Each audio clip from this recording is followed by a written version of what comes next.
Usa ka pagtuo, usa ka tingog, usa ka katawhan.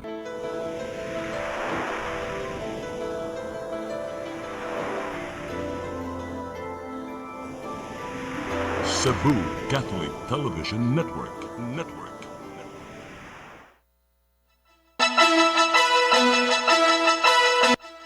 Uluhan sa mga balita sa Sayre 47. Way bulok nga panggobyerno gipasalig ni Gobernador Pamela Baricuatro.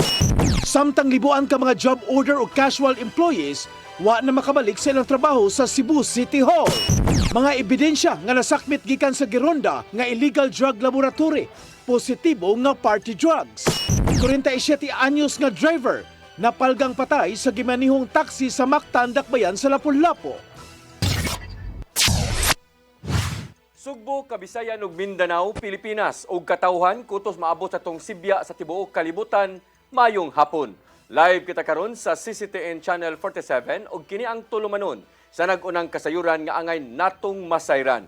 Sa nga ni Attorney Danica Caballes, ako si Dennis Tabar ug kini ang Sayre 47.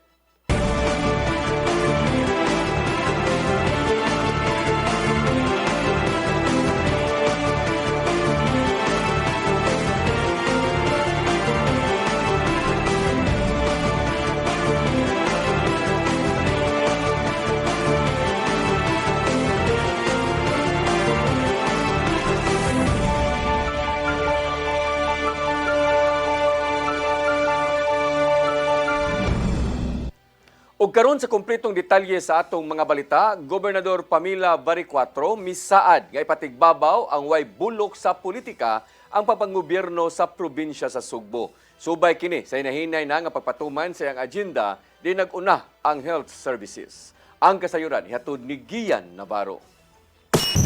Human sa subling pagpanumpa, mipasalig si Gobernador Pamela Baricuatro nga himoong walay pili og walay sagol pamulitika ang panggoberno ubos sa iyahang liderato.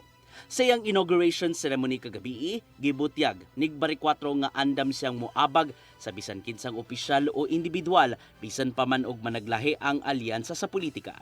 Pipila sa mga local officials ang nanambong kagabi, mao ang mga mayor ug vice-mayor gikan sa 12 ka mga LGUs, ingon man mga sakop sa Hunta Provincial pinanguluhan ni Vice Governor Glenn Soco.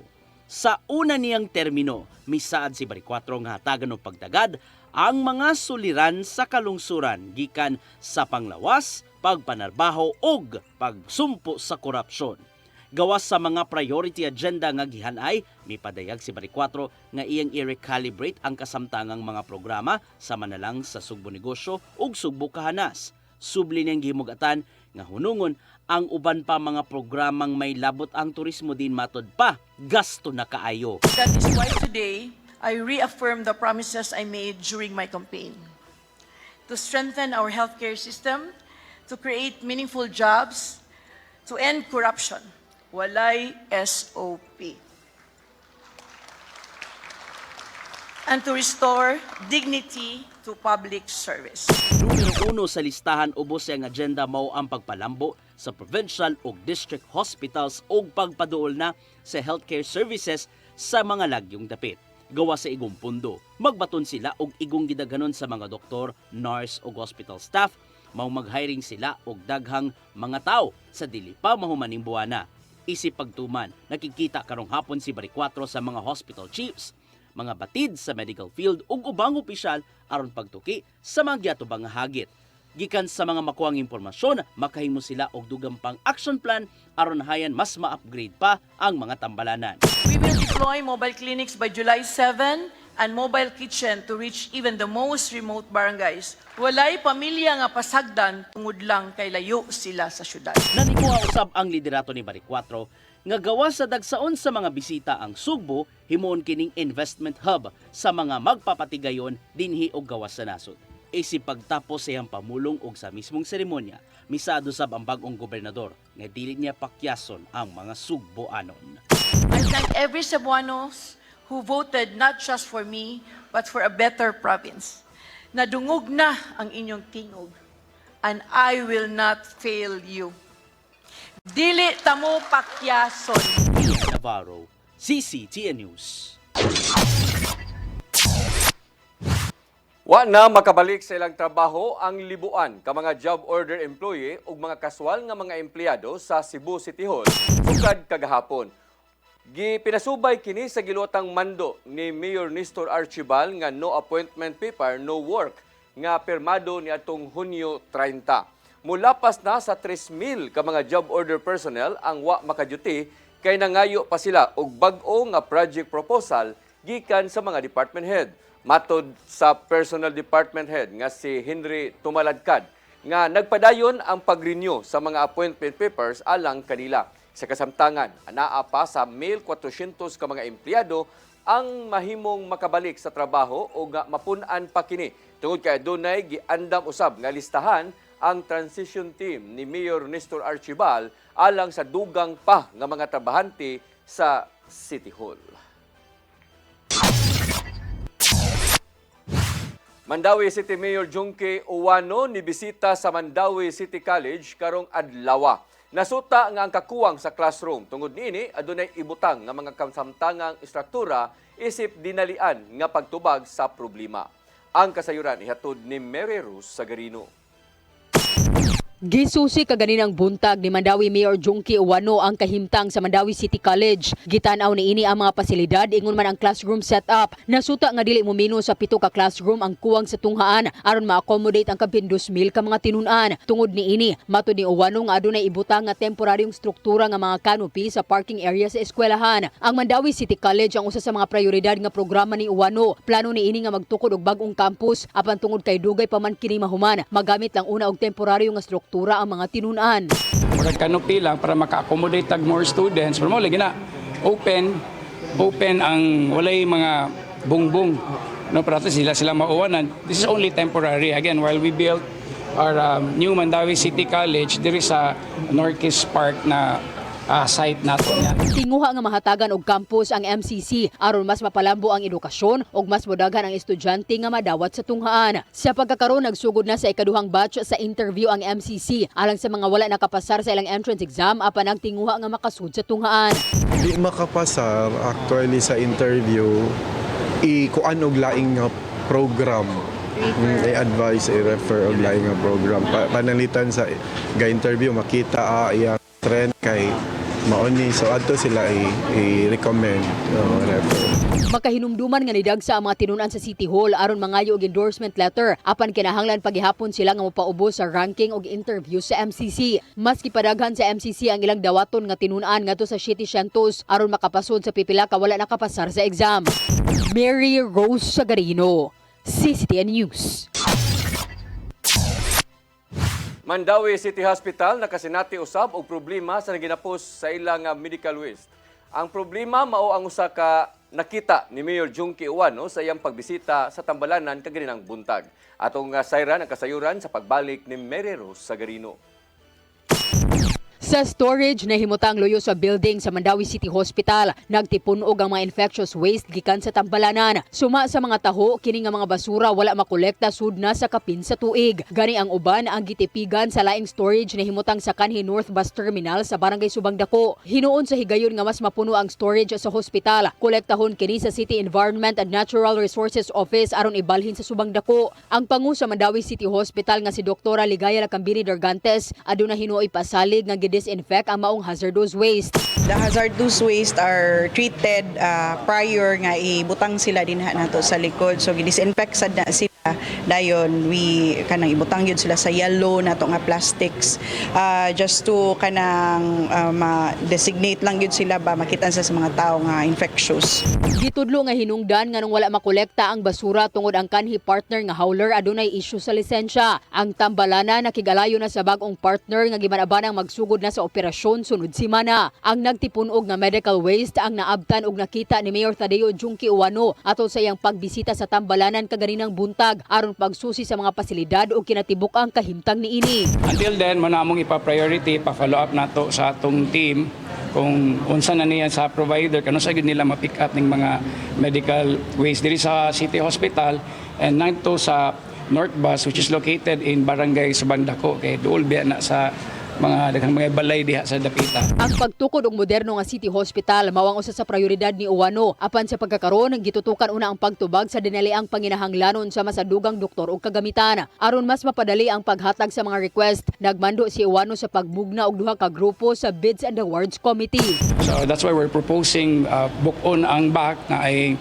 para sa goods, niya nasay para sa infra, para mas dali ang mga request. Not only para sa City Hospital, but also the other departments, mapaspas na to pag-distribute ang mga needed nila. Mary Rose Sagarino, CCTN News. Giaghat sa Catholic Bishop Conference of the Philippines ang mga kaobispuhan nga ipabilin ang kaligdong sa pagpagalagad ngadto sa ilahang mga parokyano. Taliwa kini sa mga panaglalis o ubang panagsumpaki sud sa tagsa-tagsa ka mga dapit. Atol sa ilang annual retreat nga gipahigayon sa Bohol, nakita ni CBCP President Cardinal Pablo Virgilio David nga dili kalikayan ang pagbudhi o ubang dili maayong gawi sa sud. Mao nga kinahanglang lantawon kanunay si Kristo isip tinubdan sa ilahang kalig-on alang sa mas matarong nga pag-alagad ngadto sa mga Katoliko. Ning simanaha usab gikabalak-an ni David ang halos pagkagumon na sa mga online gaming nga maakapekto sa relasyon sa pamilya. Matud niya nga resulta kini sa nahimong pagpasagad sa kagamhanan aron masumpo ang daotang epekto sa maong matang sa sugal.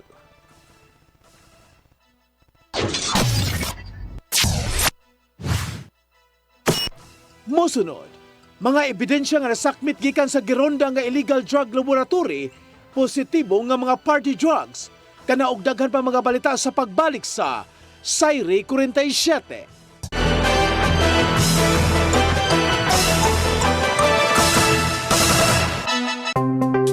Discover the beauty of the Philippines.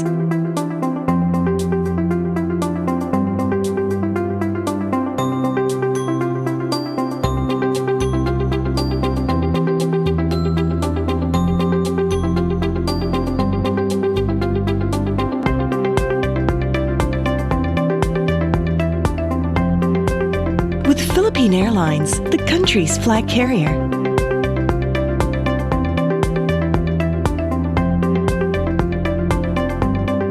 The airline that lets you feel the warmth of the nation.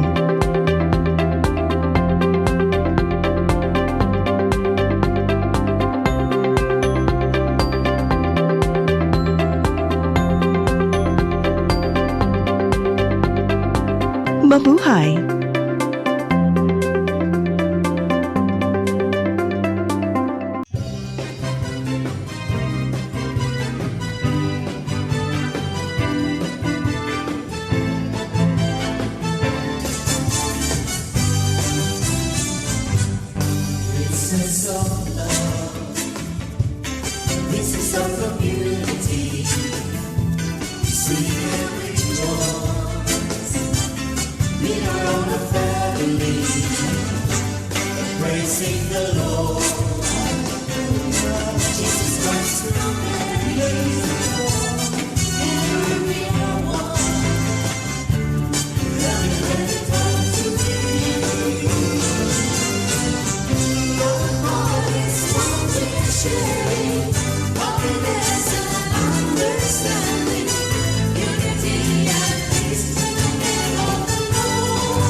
Congratulations! Nunito Tatay Dodong A. Lamchua, awarded as Cable TV Maverick, Father of Cable TV in the Philippines, given by Philippine Cable and Telecommunications Association Incorporated, PCTA, from Phil Products Group of Companies.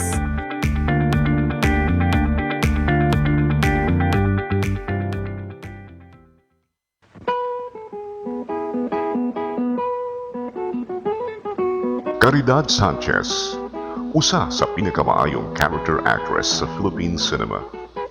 Sa iyang kabatanon, iyang damgong mahimong abogado, apan may patibabaw ang iyang gugma sa pag-arte. Estudyante pa lang, dihang nakasul sa Visayan Movies sa iyang unang pelikulang Giuluhan o Di Makaling. Gisundan kini sa pipila pa ka Visayan Movies hangtod nga nahatagan ng break sa LVN Studio sa Manila.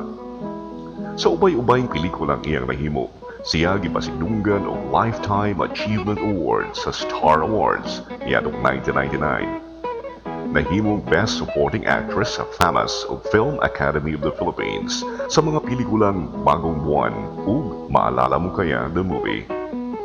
Hangtod karon, si Caridad Sanchez aktibo sa show business. Da ang tingog sa mga Subuanon kakanunay nagpaluyo kaniya. Caridad Sanchez, Karmo sa Subo, Subuano ni.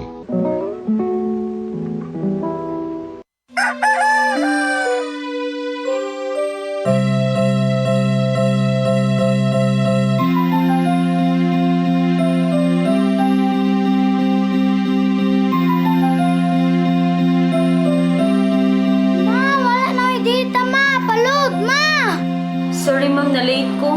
Nagita pa mong gusto para internet sa kong anak ma'am. Ay, wala na yung problema. Pag sinisibo! Sinisibo, sinisibo. For your internet connection. And for the signal of your cable TV. So fast and straight, the transmission to your phone. Sinisibo! Sinisibo, sinisibo. Offers you to have fiber optics. For your viewing experience, perfect and clear, so fast. So great and affordable for you to enjoy. Sinisibo. Sinisibo Television Network Incorporated offers fiber to the home broadband internet bundled with fiber to the home cable TV connection. Sinisibo Television Network Incorporated with its operation in Metro Cebu and the whole province of Cebu soon. And affordable for you to enjoy. Sinisibo!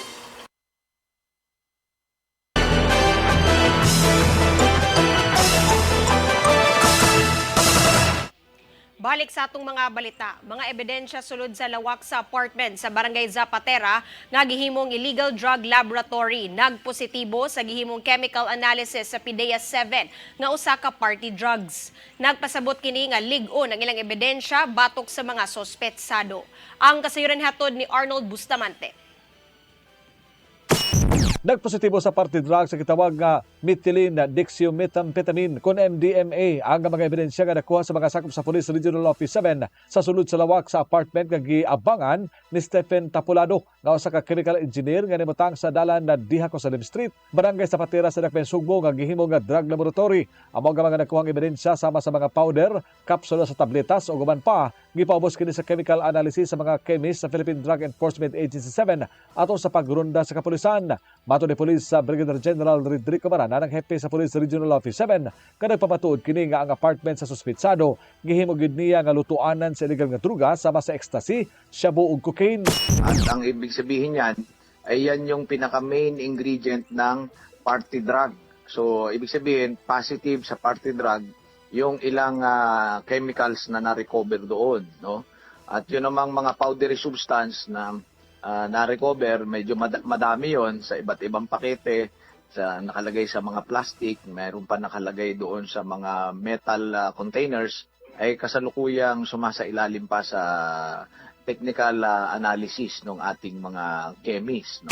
Kini nga resulta sa PDEA-7 laboratory magpalig-on sa kasong ilang ipasaka kang Tapulado o sa live-in partner nini nga si Delca Delminguez. May pasabot si Maranan nga si Tapulado mao gyud ang tinubdan sa supply sa drugas sa Central Visayas di nang iyang mga downline nadakpan na sa nangaging anti-illegal drug operation sa kapulisan. Tungod sa pagkasikop sa tinubdan nagtuo si Maranan nga mohinay na usab ang supply nini sa Sugbo, Isla sa Boracay ug sa dakbayan sa Zamboanga nga mo'y iyang hatdan sa mga party drugs. Gidak nang ibalik sa PRO 7 ang search warrant nga giisu sa korte sa dakbayan sa Sugbo samtang gihikay na ang mga dokumento alang sa pagpasaka sa kaso sa mga sospitsado. Arnold Bustamante, CCTV News. Philippine Institute of Chemical Engineers sa Sugbo mitataw nga dili chemical engineer ang lalaking nadakpan sulod sa giingong himuanan og drugas ning semanaha. Bisan pa man o gisaluduhan nila ang PNP ug PDEA-7, wala nila gikalipay ang nahimong report bahin sa maong dinakpan. Ang kasayuran hatod ni Mary Rose Sagarino.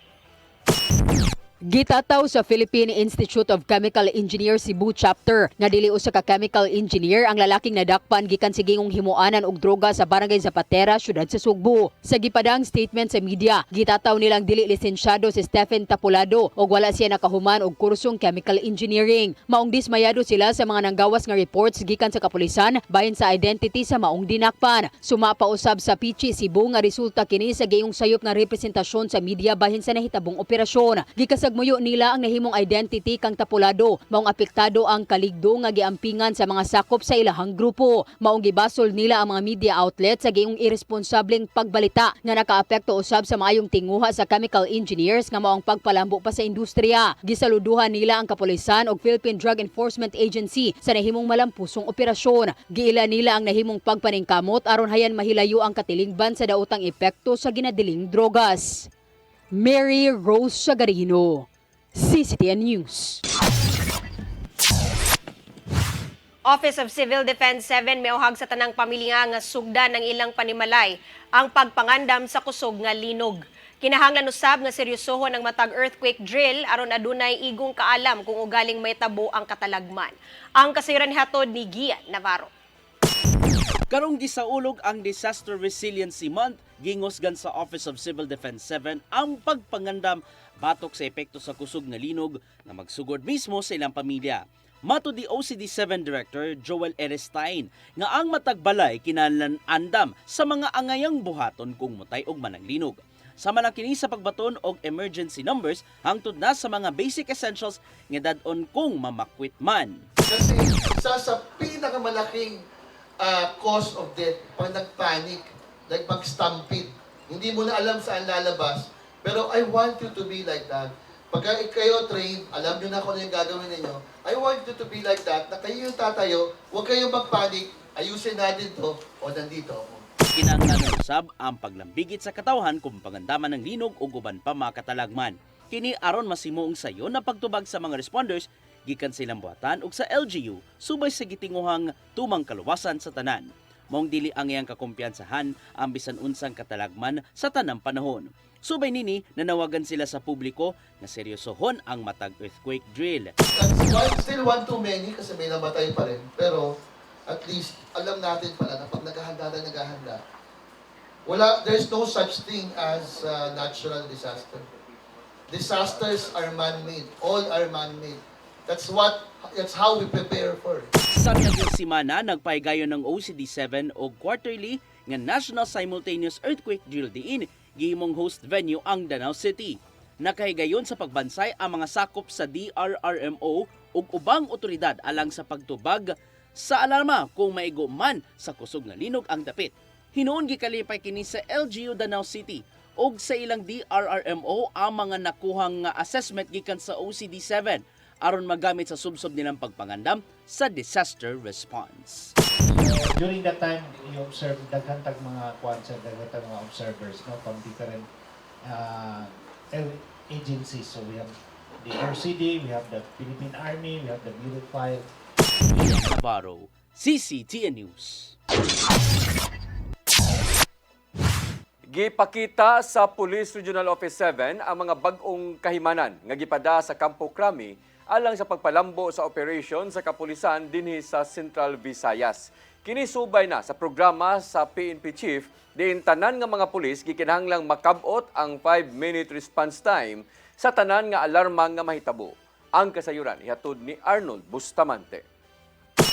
Kapin sa 26 milyones ka pesos nga balor sa mga kagamitan sama sa computers, vest, motorsiklo ug uban pa nga gipabalit sa Philippine National Police ang nangabot sa Police Regional Office 7 aron magamit sa ilang police operations. Mipahibaw si Police Brigadier General Rodrigo Marana ng hepe sa kapulisan sa Central Visayas nga mao nga mga bagong gamit naabot na kini sa miaging semana nga naglangkob sa 222 ka mga desktop, 8 ka tablets, 225 ka mga waistcoat vest, lakip sa gipakita sa Pero 7 ang 7 ka motorsiklo nga may magamit sa mga personnel pagtumag sa alarma o pagtuman sa 3 to 5 minute response time nga programa sa PNP karon. Gipalitan sa mga Pero 7 og mga bagong handheld radio nga moabot sa 82 ka unit nga gipangapod-apod sa mga city o provincial police office sa Central Visayas. May pasabot ang general nga mahinungdanon kayo ang mga mga kagamitan, ilibin na sila nga trabaho din sulod lang sa 5 minutos ilang marespondihan ang bisan unsa nga alarma. Yes, tama. Yung mga equipment, yung computers, yung mga radio, yung mga bullet vest, galing yon sa ating Chief PNP. No, ibinaba niya yon dito sa Region 7 na sa ganon maipamahagi natin at yun ang ating gagamitin para ipatupad yung 5-minute response time na gusto ng ating Chief PNP. Kaya kasama doon yung mga computers, tablets, and 82 sets of radio, ganon din yung mga sets of bulletproof vest. Samtang ang mga bagong sakinan o mga bisikleta gidonar kini sa mga lokal nga kagamhanan alang sila mga police stations. Arnold Bustamante, CCT News. Senador Risa Ontiveros midusog kasong cyber libel batok sa kanhi nilang testigo. Wala gikalipay sa opisyal ang video ni alias Rene, human gipasangin lang gipugos siya sa pagtestigo batok sa mga Duterte ug ni Pastor Kibuloy. Ang kasayuran hato di Gian Navarro. Miduso si Senador Risa Ontiveros karong adlaw og kasong cyber libel batok sa nagpaluyo sa online video sa kanhi witness nga si Michael Maurilio. Tuyong gipasaka ngadto sa National Bureau of Investigation ang mong reklamo aron susihon ang motibo sa video ni Maurilio kinsang nagpailang si alias Rene. Si Maurilio kun alias Rene ang nimong testigo sa investigasyon kaniadto ngadto sa naprisong si Pastor Apollo Kibuloy. Apan gibutyag ni alias Rene sa mong video nga giingong gipugos siya ni Ontiveros aron mo testigo. Batok nilang kani Presidente Rodrigo Duterte, Vice Presidente Sara Duterte ug ni Pastor Kibuloy. Sa gipost sa social media nga video bahin sa giingong pagbalina gikan sa pagkatestigo kaniadto sa Senate hearing. Natribukar ni Ontiveros sa miaging tuig ang giingong pagpangabuso ni Kibuloy sa iyang mga sakop sulod sa iyahang religious group. Niadto nakalabay nga weekend gisigundahan sa abogado ni Kibuloy nga si Attorney Ferdinand Topacio ang nimong pamahayag ni alias Rene tungod sa iyang nahibaw-an bahin kang Ontiveros. I would not be surprised kung totoo ito sapagkat may pattern na yan kay Senator Risa Ontiveros of witness tampering para ma-advance niya yung kanyang agenda, which I believe is grossly unethical for a member of the Senate to be doing. May depensa si Ontiveros nga dili tinuod ang giingong tampering sa mga ebidensya. Human nga miduso sa mga reklamo, gikatingalahan ni Ontiveros kung nganong walay nitug-an kinsa ang nagpaluyo sa mga pag-angkon sa kanhi nilang testigo. Inay nga magluya, gitataw sa senadora nga abli siya sa bisan unsa mga pagsaway, isip kabahin siyang trabaho, isip magbabalaod. Apan di gyud itugot sa senador ang hilabiang kadelikadong matang sa pagbali karong gitultol na asa si Maurilio. Kaya nga po yung mga huling mensahe yon ni Michael Maurilio sa PNP Davao namin agad ibinigay para kanilang maaksyonan. At hanggang ngayon inaasahan kong maaaksyonan nila ang sitwasyon kung ano man yon ni Michael Maurilio at para mas mapalalim pa yung hiniling kong investigasyon ng NBI sa reklamong ito. Inay nga magdumot, giampo-gyapon ni Ontiveros ang tumang kaluwasan sa kanhi testigo kinsang nagpatabang siyang buhatan niya ng panahon na human gikidnap sa Glory Mountain sa Davao City. Gian Navarro, CCTN News.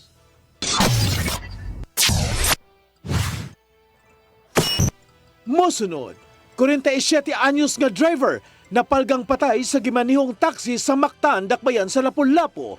Kanaog daghan pa mga balita sa pagbalik sa Sayre 47.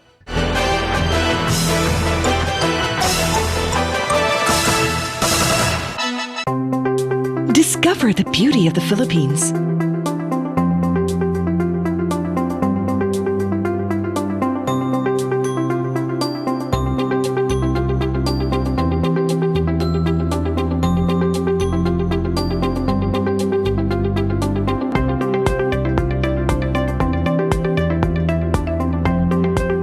With Philippine Airlines, the country's flag carrier.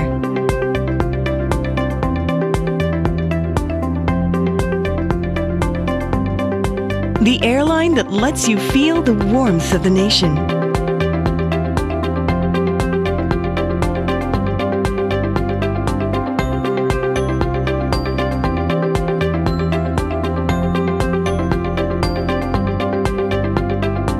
Mabuhay!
Dihay Pinay namin yo og hapon, hapon nga tigulang og hubakon.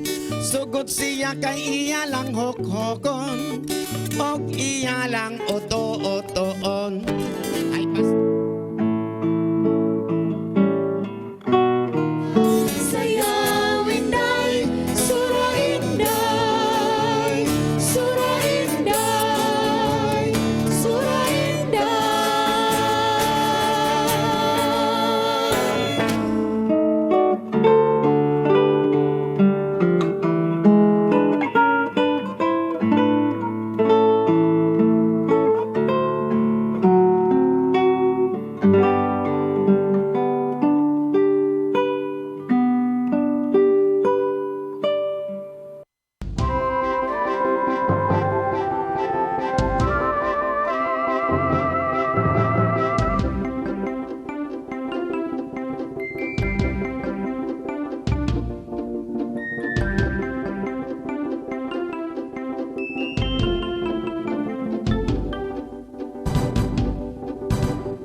Isyo ko mutuog na Ginoo. Ano magulo ng bata da? Nangita lagi ni gatas? Kasabot ka! Akong ipakuha!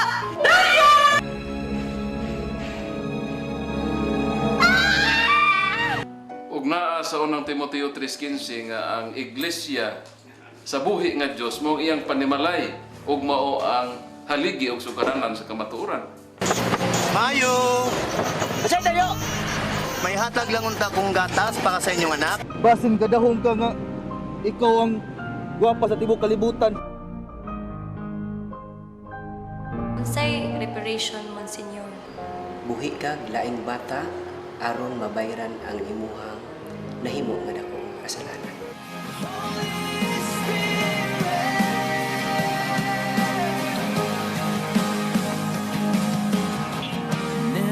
Dagan ka na to ang nagduda kung doon na bagyo'y Ginoo o wala. Apan ang Biblia nag-ingon nga atong dawaton pinagi sa pagtuo ang kamaturan nga doon ay Ginoo. Sa Hebreo 11:6 nag-ingon, walay makapahimot sa Dios kung walay pagtuo. I came for you. I came for you.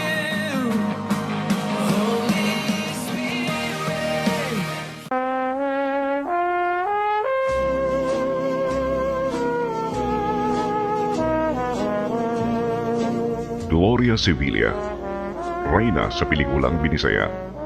Gikan sa Bantayan Island, siya nagtungha sa University of the Visayas ug nadiskubrihan ang iyang abilidad sa pag-arte diha siya misalmot sa usa ka declamation contest. Wa magdugay, si Gloria Sevilla mo'y nag-unang leading lady sa pelikulang Binisaya. Mga pelikula sama sa Mga Anak in Town, Rosas Pandan, Mapait ang Balaod, Badli sa Kinabuhi, Gimingaw Ako, ug Matod Nila. Kanunay niyang leading man, mausab ang iyang kapika sa kinabuhi, si Matt Ranillo Jr. Apan si Matt Ranillo, sayong gibawian sa iyang kinabuhi. Dunod sa iyang kalapusan sa Cebuano Movies, si Gloria Sevilla daling nagasuod sa Philippine movie industry. Niadtong 1969, siya napiling Best Actress sa FAMAS o sa 16th Asian Film Festival. Siya nagbini og usab sa laing iladong aktor nga si Amado Cortez, kinsa napiling Philippine Consul sa Estados Unidos. Si Amado Cortez, mitaliwan ang usab pipila na katuig ang nakalabay. Hangtod karon, si Gloria Sevilla padayong aktibo sa industriya, dahil garbo ug dungog sa Subo. Gloria Sevilla, Garbo sa Subo. Subuano ni.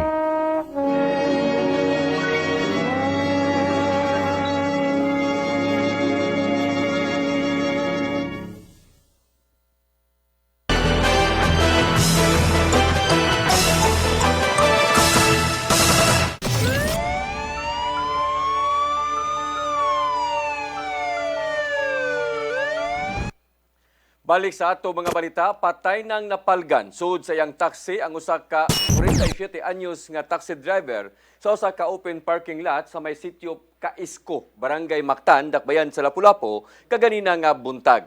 Ang biktima giilang nga si Johnny Burdas, residente sa Barangay Bangkal, Dakbayan sa Lapu-Lapu. Nakaangkon siya og pinusilan sa iyang ulo og dughan nga mohinungdan sa iyang nga kamatayon.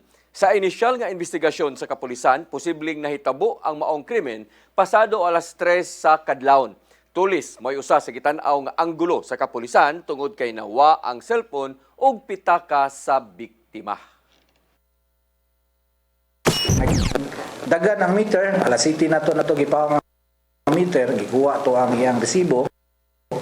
Ang nakabutang dito is 3, na-plug iyan ang nadaon ang meter. Then until 7 sa katong nagkuha ng crime scene, pero ang iyang kilometrahe wa magdagan. Walay kuan dito nga pila na ka kilometers yung gidagan. Meaning igo ra dito niya gi-plug down, gipusil na siya. Meaning nagi conversation nga masakay siya. Kaya nga nang iyang gi-plug down ang iyang meter. Gironda sa mga sakop sa Philippine Drug Enforcement Agency Lapu-Lapu City Team uban sa Station 3 sa Lapu-Lapu City Police Office ang drug den sa Humay-Humay Road, Barangay Paho, Dakbayan sa Lapu-Lapu. Miresulta kini sa pagkasikop sa upat ka mga tao, lakip na ang drug den maintainer. Nasakmit gikan sa nagpadagan sa drug den nga si alias John, 38 anyos. Ang unom ka pakete sa gituuhang shabu nga dunay timbang nga 10 gramos og mubalor og 68,000 pesos, lakip na ang mga drug den paraphernalia. Mato de Lea Alcantara Information Officer sa PDEA 7, kalapasan sa Republic Act 9165 nga ipasaka sa PDEA 7 batok sa maong mga dinakpan.